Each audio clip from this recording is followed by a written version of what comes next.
This is the some of the kind of publicity which sort of found its way into the lifestyle culture of the time.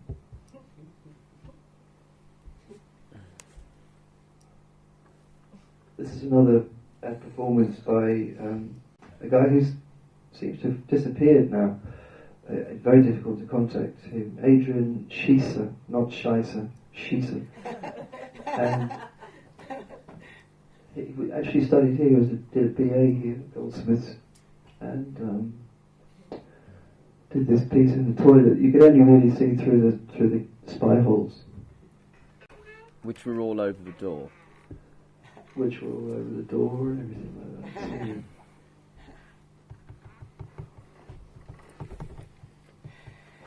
So, so, do we have David Ellis here?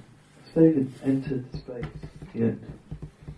He's just, I think he's just entered, hasn't he? Yeah. Good timing. Is that good, yeah?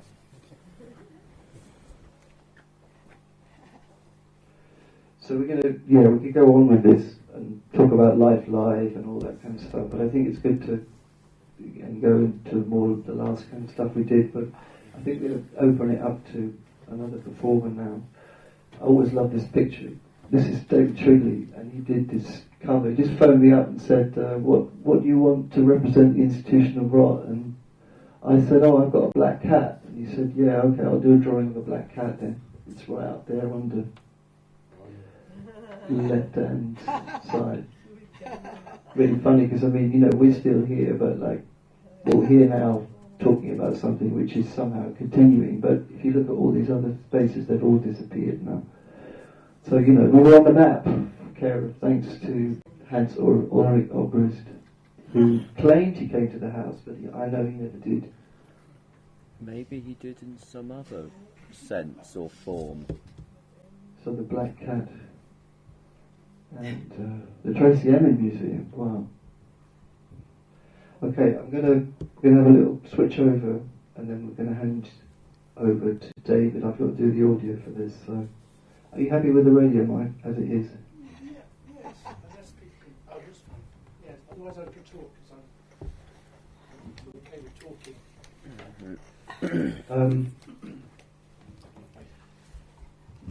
Hello.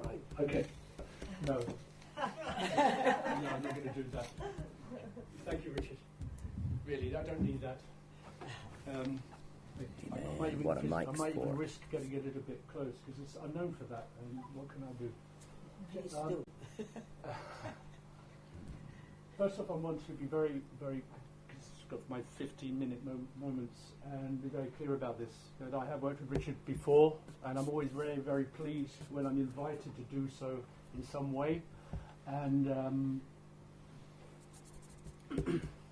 first thing I see is this table, and you are very fortunate in that I had actually set off with a folded up Christmas tree, which I found in my cupboard, which caused a bit of a stir when I got on the bus.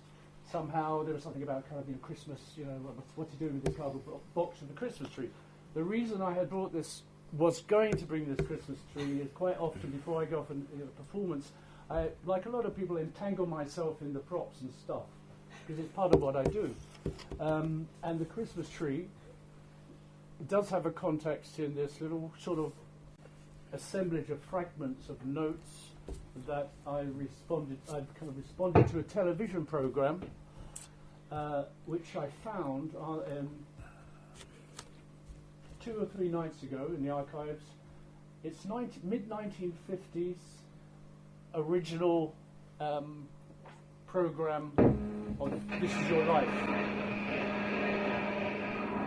And the program This Is Your Life, before it came here, and Eamon Andrews, for those of you who are familiar with that, man comes in, surprise, this is your life, and he or she has loads of guests who come in, and then we look back at that person's life.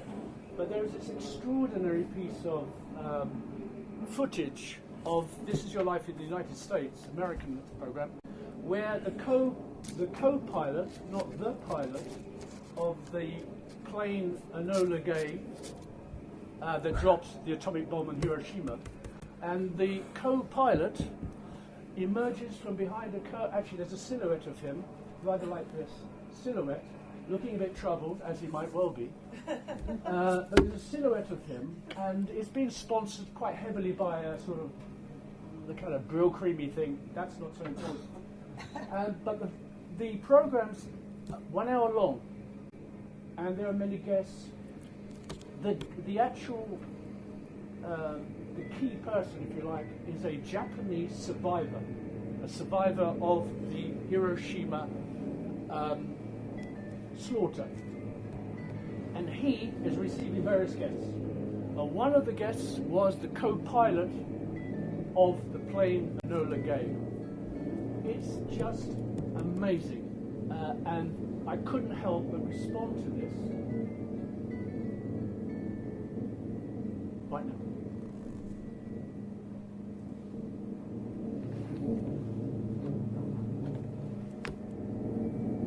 Okay, let's get a few facts. Then I'm going to move away from Enola Gay, because actually I think we're kind of familiar with the name, partly because there's lots of references to it in pop stuff.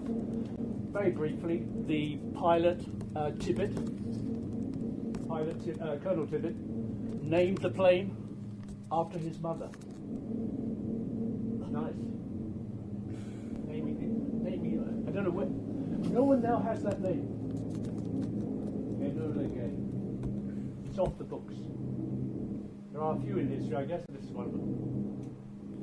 So Enola Gay was the name of the bomber, the super fortress that dropped the load.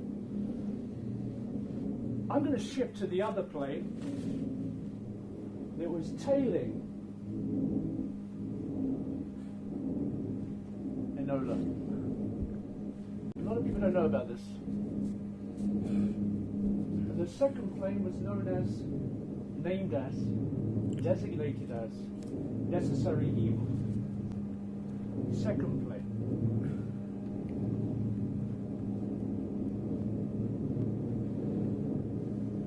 In that plane, funded by Kodak Eastman,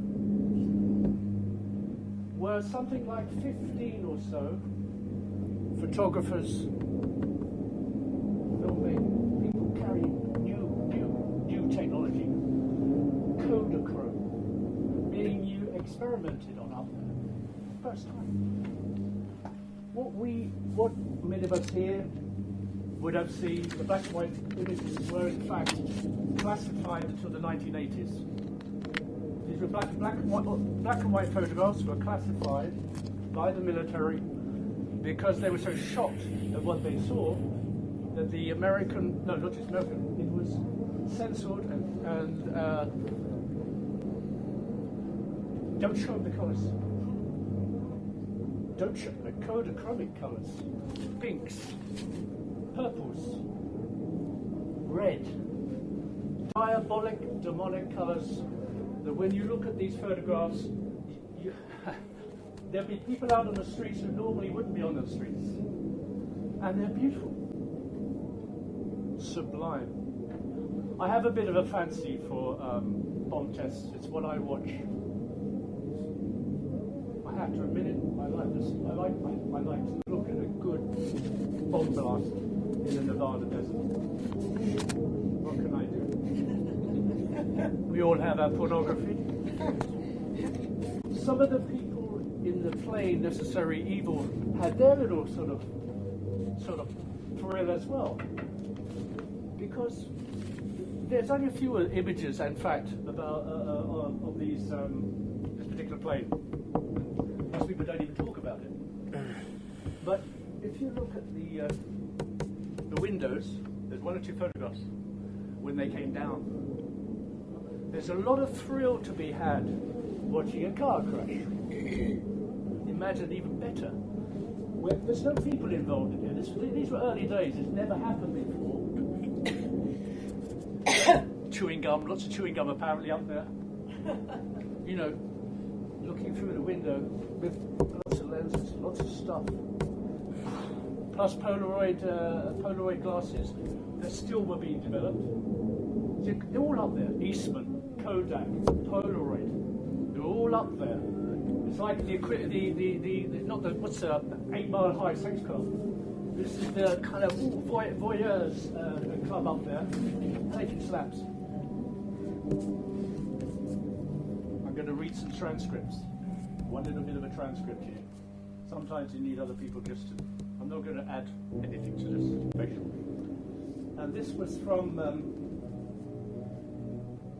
Colonel Tibbet.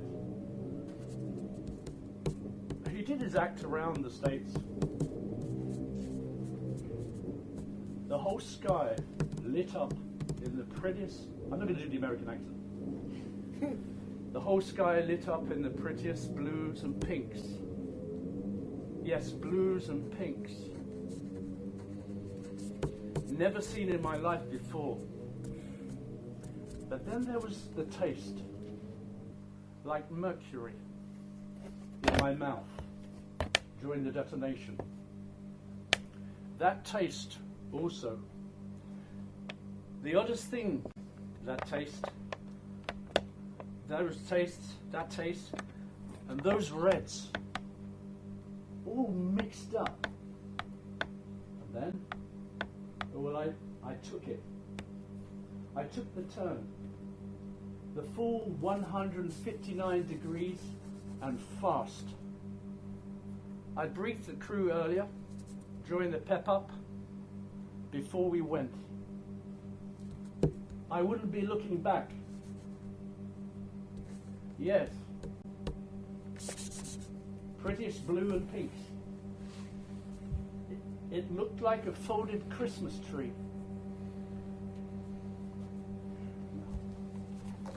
I don't know if you see the photos.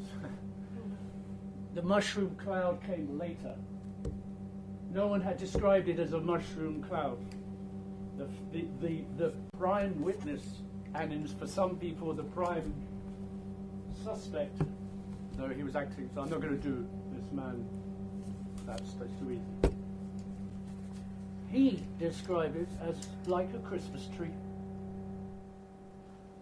That was in August. Not so far from Christmas. They deleted that. Didn't go well. Imagine, come December, staring into a Christmas tree. Because actually, when you start to look at the early images, you still go, of course it's a Christmas tree. Mushroom kind of came later. Everything was changing. The vocabulary was developing, etc.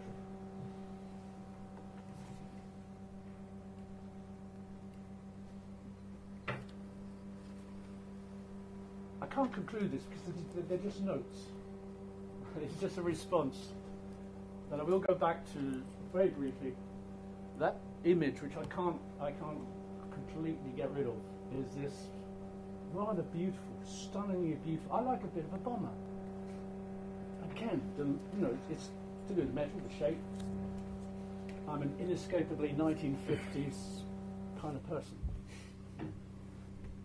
But in that playing called Necessary Evil, were a lot of people staring out. And I probably would have done myself had I had the chance.